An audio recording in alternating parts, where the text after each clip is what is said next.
சிம்பிளா, ஈஸியா வீட்லயே கசாட்டா ஐஸ்கிரீம் எப்படி பண்ணுறதுன்னு பார்க்கலாம். இது வந்து பார்த்தீங்கன்னா, 6 ஃப்ளேவர்ல இருக்கும்.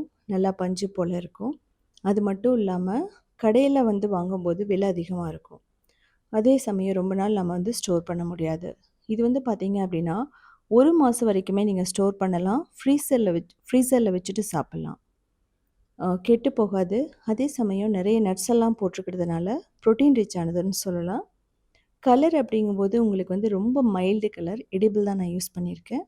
நீங்க அது பண்ணாமயும் பண்ணலாம். அதுவுமே வந்து எப்படி நான் சொல்றேன். முதல்ல மஞ்சள் கலருக்காக சாஃப்ரான் யூஸ் பண்றோம். குங்குமப்பூவ நல்ல ஒரு சூடான பால்ல 5 நிமிஷம் நீங்க ஊற வச்சுருங்க. கிட்டத்தட்ட 1 டீஸ்பூன் உங்களுக்கு சாஃப்ரான் தேவைப்படும். இதுக்கப்புறமா பிங்க் கலர் அதுக்காக நம்ம ஜாம் யூஸ் பண்றோம். அ ரூஅஃப்ஸா நீங்க யூஸ் பண்ணலாம். அது ஃப்ளேவர் ரொம்ப அதிகமா இருக்கும் ஒரு சில டைம்ல. ஸோ இதெல்லாமே ரெடி பண்ணி வச்சுட்டு, ஃபஸ்ட்டு கேக்குக்கு தயிர், சன்ஃப்ளவர் ஆயில், பவுடர் சுகர், அதுக்கப்புறம் வனிலா எசன்ஸ். இப்போது 2 டேபிள் ஸ்பூன் நெய் போடுறோம்.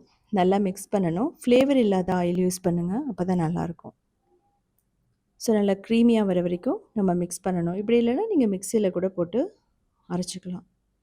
இப்போது மைதா இல்லை கோதுமை மாவு, பேக்கிங் பவுடர், பேக்கிங் சோடா, கொஞ்சமாக உப்பு கூட நீங்கள் போடலாம்.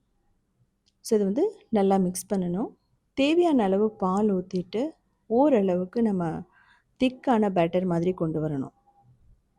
ஸோ நான் சொன்ன மாதிரி சுகருக்கு பதிலாக நீங்கள் வந்து நாட்டு சர்க்கரை, ப்ரௌன் சுகர் எது வேணாலும் யூஸ் பண்ணலாம். இல்லை சுகரே பிடிக்கல அப்படின்னா பேரிச்சம்பழம் ஒரு 5லேருந்து 6 பேரிச்சம்பழத்தை நல்ல சூடான பாலில் ஊற வச்சிட்டிங்க அப்படின்னா அந்த விதைகளில் எடுத்துட்டு ரொம்ப பர்ஃபெக்டாக ரெடி ஆகிடும். ஸோ நீங்கள் அதை கூட யூஸ் பண்ணலாம். இல்லை அப்படின்னா தேன் யூஸ் பண்ணலாம். இது வந்து பார்த்தீங்கன்னா, ஒரிஜினலாக கடையில் கிடைக்கிற மாதிரியே இருக்கும். ஸோ அதுக்காக தான் ஃபஸ்ட்டு வந்து நான் கேக் ரெடி பண்ணுறேன். இதுக்குமே உங்களுக்கு அவன் தேவையில்ல. ஸோ கொஞ்சம் கொஞ்சமாக பால் ஊற்றிட்டு மிக்ஸ் பண்ணுங்கள். இது வந்து காய்ச்சி ஆற வச்ச பால் தான். ஸோ நீங்கள் சூடான பால், slim milk, almond milk, oats milk எது வேணாலும் யூஸ் பண்ணலாம். ஸோ இந்த மாதிரி கன்சிஸ்டன்சியில் தான் இருக்கணும். இப்போ வந்து நம்ம டின்னில் ஊற்றிட்டு நம்ம ஒரு கடாயில் தான் பேக் பண்ண போகிறோம். ஸோ நல்லா டேப் பண்ணிவிடுங்க. ஏர் பபிள்ஸ் எல்லாம் ரிமூவ் பண்ணிடலாம்.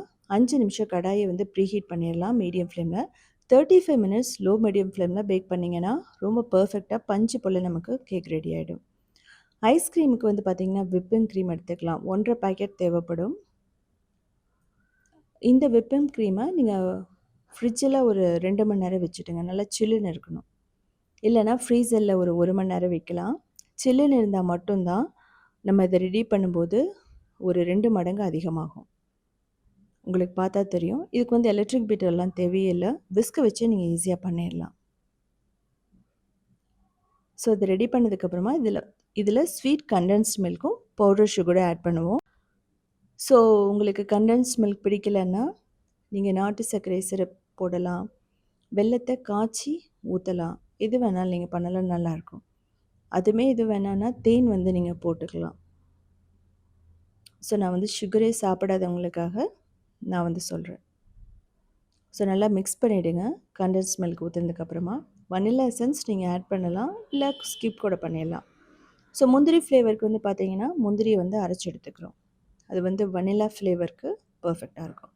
பிஸ்தா ஃப்ளேவருக்கு 1/4 கப் பிஸ்தாவை நல்லா ஃபைன் பவுடராக அரைச்சிக்கலாம், இல்லை நீங்கள் பேஸ்ட்டாக கூட அரைச்சிக்கலாம் கண்டென்ஸ் மில்க் போட்டு. இப்போ இதை வந்து நம்ம 5ஆக டிவைட் பண்ணணும். ஸோ பேஸில் வந்து கேக் வரும். அதுக்கப்புறம் 4 ஃப்ளேவரில் நமக்கு அந்த ஐஸ்கிரீம் வரும். ஸோ உங்களுக்கு வந்து ஃப்ளேவர் அதிகமாக இல்லை அப்படிங்கிற பட்சத்தில் நீங்கள் குறைவான ஃப்ளேவரில் கூட கசாட் ஐஸ்கிரீம் பண்ணலாம். கிட்டத்தட்ட 3 ஃப்ளேவரில் பண்ணலாம். இப்போ வந்து நான் கொக்கோ பவுடர் போடுறேன். இது வந்து சாக்லேட் ஃப்ளேவருக்காக. நீங்கள் வந்து டார்க் சாக்லேட்டை நல்லா உருக்கி இதில் வந்து ஊற்றி பண்ணலாம். நல்லா மிக்ஸ் பண்ணணும். தேவைப்பட்டால் கொஞ்சம் பாலோ இல்லை அப்படின்னா விப்பிங் க்ரீம் கூட நீங்கள் ஆட் பண்ணிக்கலாம். ஸோ நான் மொத்தமாக 2 பாக்கெட் வந்து வாங்கியிருந்தேன் விப்பிங் க்ரீம். அதுக்கப்புறம் ஃப்ரெஷ் க்ரீமும் வாங்கியிருந்தேன் நான். விப்பிங் க்ரீம் அப்படிங்கிறது அமுலில் நீங்கள் யூஸ் பண்ணலாம். இதுக்கப்புறம் ஜாம் நம்ம ரெடி பண்ணி வச்சது ஜாம் கொஞ்சமாக pink colour, edible pink colour லைட்டாக மட்டும் ஆட் பண்ணுங்கள். ஓவராக ஆட் பண்ணக்கூடாது. பார்த்தீங்கன்னா, உங்களுக்கு இந்த இந்த ஜாம் ஃப்ளேவர் ஜாம் அப்படிங்கும்போது ஸ்ட்ராபெர்ரி எல்லாம் மிக்ஸ் ஆகும். அப்படிங்கும்போது நல்ல ஃப்ளேவர் இருக்கும். 3வது அந்த சாஃப்ரான் குங்குமப்பூவோட ஃப்ளேவர். இது வந்து ஒரு நல்ல எல்லோ கலரை கொடுக்கும் உங்களுக்கு. சாஃப்ரான் வந்து நல்ல குவாலிட்டியாக இருந்ததுன்னா கலர் நல்லா வரும் உங்களுக்கு. இதுலேயே ஃப்ளேவர்லாம் இருக்கிறதுனால எக்ஸ்ட்ரா வந்து நீங்கள் ஃப்ளேவர் ஆட் பண்ண வேணாம். அதுக்கப்புறம் பிஸ்தா. பிஸ்தாக்கு வந்து பார்த்தீங்க அப்படின்னா பவுடர் போட்டுட்டு லைட்டாக க்ரீன் கலர். யூஷுவலாக கடைகளில் வந்து ரொம்ப அதிகமான கலர் போடுவாங்க. ஸோ பிஸ்தாவும் நமக்கு ரெடி ஆகிடுச்சு. பிஸ்தா இல்லைன்னா மேங்கோ ஃப்ளேவர் நீங்கள் யூஸ் பண்ணலாம். இப்போ வந்து வனிலாவுக்கு நம்ம முந்திரி அதை வந்து அரைச்சி போடுறோம். பாதாம் ஊற வச்சு அரைச்சி அதையும் ஆட் பண்ணலாம். ஸோ உங்களோட இஷ்டம் தான். உங்கள்கிட்ட என்ன இருக்கோ அதை நீங்கள் யூஸ் பண்ணிக்கலாம். ஃபஸ்ட்டு எல்லாத்தையும் ரெடி பண்ணிக்கணும். இப்போ வந்து பார்த்திங்கன்னா கேக்கும் பார்த்துடலாம். 35 மினிட்ஸ்க்கு அப்புறம் பர்ஃபெக்டாக ரெடி ஆகிடுச்சு. இதை வந்து தேவையான ஷேப்பில் கட் பண்ணிக்கலாம். நீங்கள் வந்து கேக் வந்து நான் வந்து ரெக்டாங்குலர் மாதிரி டின் வந்து பிரெட் டின் எடுத்திருக்கேன். நீங்கள் வந்து ரவுண்டாக ஒரு பவுல் கூட எடுத்து பண்ணலாம். எக் இல்லாதனால இந்த கேக் வந்து ரொம்ப சூப்பராக இருக்கும். பபிள்ஸ் எல்லாம் பார்த்தீங்கன்னா தெரியும் எப்படி வந்திருக்குன்னு சொல்லிட்டு. பிகினர்ஸ்க்கு வந்து நான் சொல்கிறேன், அடிக்கிற வெயிலுக்கு இந்த மாதிரி ஏதாவது குழந்தைகளுக்கு கொடுக்கும்போது ரொம்ப ஆசைப்பட்டு சாப்பிடுவாங்க. ஸோ ப்ரெட் வந்து பேக் பண்ணுற டின்னில் நீங்கள் இந்த பட்டர் ஷீட் போட்டுருங்க. அப்போ தான் ஈஸியாக டீமோல்ட் பண்ண முடியும். ஃபஸ்ட்டு வந்து வனிலா ஸ்பாஞ்ச் கேக்கோட பேஸ். ஸோ இது வந்து கண்டிப்பாக இருக்கணும். அப்படி இல்லை அப்படிங்கிற பட்சத்தில் ஒன்று நீங்கள் வந்து ஸ்வீட் ரஸ்க் யூஸ் பண்ணலாம். அதுக்கப்புறம் பிரிட்டானியா கூட நீங்கள் பேஸாக யூஸ் பண்ணலாம். இல்லை அப்படின்னா நீங்கள் வந்து நிறையா வந்து சாக்லேட் கேக்ஸ் இருக்குது. அது மட்டும் இல்லாமல் சாக்லேட் குக்கீஸ் இருக்குது. அதாவது பிஸ்கட்ஸ்ன்னு சொல்லுவோம், அது யூஸ் பண்ணலாம். ஸோ அடுத்தது வந்து chocolate flavour, saffron flavour add பண்ணலாம். மேலே வந்து இதுக்கு டூட்டி ஃப்ரூட்டி வந்து ரொம்ப ரொம்ப முக்கியம். கடைகள் இப்படி தான் கொடுப்பாங்க. இது போட்டதுக்கப்புறமா நம்ம ரோஸ் ஃப்ளேவருக்கு நம்ம அந்த ஜாம் மிக்ஸ் பண்ணதை போட்டுடலாம். ஜென்டிலாக மிக்ஸ் பண்ணுங்கள். அதாவது ஸ்ப்ரெட் பண்ணுங்கள். ஓவராக மிக்ஸ் பண்ணிங்கன்னா எல்லாமே ஒன்றா சேர்ந்துடும்.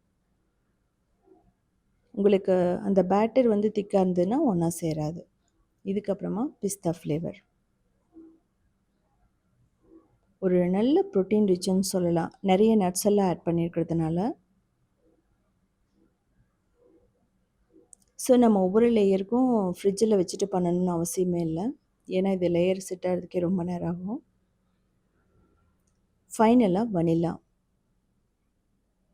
இன்னும் உங்களுக்கு எக்ஸ்ட்ரா இருந்ததுன்னா ஆரஞ்சு ஃப்ளேவர், மேங்கோ ஃப்ளேவர், இது மாதிரி நிறையா ஃப்ளேவர் இருக்குது. நம்ம ஆட் பண்ணிக்கிட்டே போகலாம் டைம் இருந்துச்சு அப்படின்னா. ஸோ ஃபைனலாக வந்து டூட்டி ஃப்ரூட்டி போட்டுட்டு நீங்கள் செரி, டெசிகேட்டட் கோகோனட், பாதாம், பிஸ்தா, முந்திரி அரைச்சி போடலாம். இதை வந்து ஃப்ரீசரில் 2 நாளைக்கு அப்படியே விட்டுருங்க. ரொம்ப சூப்பராக ரெடி ஆகிடும். டீமோல்ட் பண்ணுறது அப்படின்னா இந்த டின்னை லைட்டாக வந்து தண்ணியில் வந்து காட்டினீங்க அப்படின்னா ஈஸியாக வந்து டீமோல்ட் ஆகிடும். அதாவது ரன்னிங் வாட்டரில்.